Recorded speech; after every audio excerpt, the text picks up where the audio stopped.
as Christians, there really isn't any place for us to go if we want to go and dance. Now, I know that some churches don't care for the dancing and so forth, but the bottom line is that most of the people that follow us went through that era where they did the dancing and everything.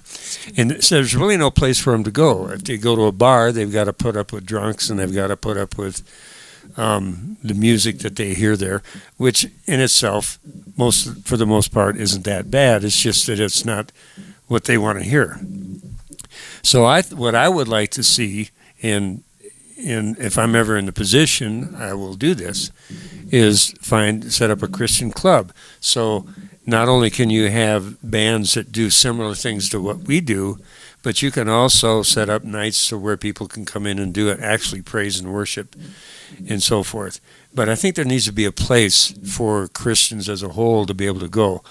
And it's not that I'm a prude about that stuff, because I played in the bars, and did the nightclubs and everything. And that's where you hone your craft. Yeah. You get better. Yeah. But I would like to see something like that happen. This has always been kind of a bone of contention for me, because I've always done, rockabilly's always kind of been the root of what I've done. And this is way back, in the 70s and the 80s. And I went to the Christian, what was the name of it? The rock. It was at the Estes Park camp up there. And every year, Christian artist convention, every year they would come and they would have a contest. And so anybody could enter the contest, which I did. And so the result was, and I did my shtick, which is dancing around and acting a fool. And one of the judges said, "This is awesome." He gives me like a 99%. "This is fabulous. This is what Christian music needs, because it's got some life and some fire." And there were three judges. The other judge said, "It's okay." And the final judge says, "Well, I think it causes brain damage." So you got the whole spectrum in one go. I got the whole spectrum. And it's always been, I just, anytime you're doing what everybody else is doing, it becomes homogenized really fast. Oh, yeah. And the thing that I love about music, and the thing that drives me and why I like the rockabilly, is because it makes me move. It affects my body, man. You can't sit still. Yeah. And I just love that feeling. Yeah. And God gave us these bodies. Absolutely. We don't have to be afraid. Yeah. Of moving a little bit. Yeah. So when you get older, it gets a little harder to move. Harder.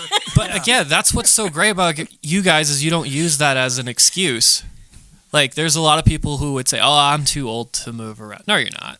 Like, I was raised in the Methodist Church. Mm-hmm. And when I came out with the boombox and the cassette tapes, I mean, there was people coming against that. "Oh, that's the devil's music." Yeah. And I grew up with that, and each church that I went to, I had a little bit of that from the, hate to say it, old ninnies, because they were just set in their ways. It's the hymnals or nothing. Right. Isn't that special? Yes. Uh-huh. So not only, is it just one type of music, and you just stand and sing and then you sit. You stand and sing and then you sit. Mm-hmm. So no movement whatsoever. Right. And when you get into high school, then you get introduced to all that music that, of your time. What do you want to do? Yeah. You want to move. You want to dance. You feel the Of rhythm, course. stuff like that.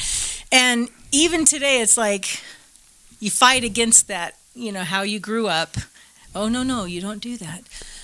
But it's inside you. You want to move. And so, yeah, I have to agree with Dan. I would like to have some place where people can listen to Christian music, move around a little bit, dance if they want to, and dance before the Lord. I've seen people dance before the Lord, and it's a beautiful thing. Of course, absolutely. Yeah. Yeah.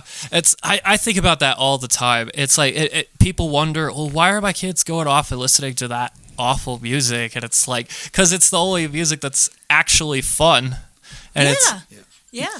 And I think that there's kind of a misconception in that area. Well, Carolyn touched on it just a little bit, where you have to be so solemn when you're in church. Mm-hmm. But, look at David. In fact, our Yes. pastor Yes. was even talking about that. Was that today? Or was it last week? I can't remember. Where David was dancing before the Lord. There's nothing wrong with moving. And even in praise and worship today, praise and worship was incredible. Absolutely. I felt the move of the Holy Spirit. And I just wanted to sit there and rock back and forth and just Yes. bask in that peace. And now, even though the stuff that we're doing is rock and roll, the bottom line is when we change those lyrics, I'm hoping that God's up there going, these are my children. Yeah. Mm-hmm. Yeah. I love what they're doing.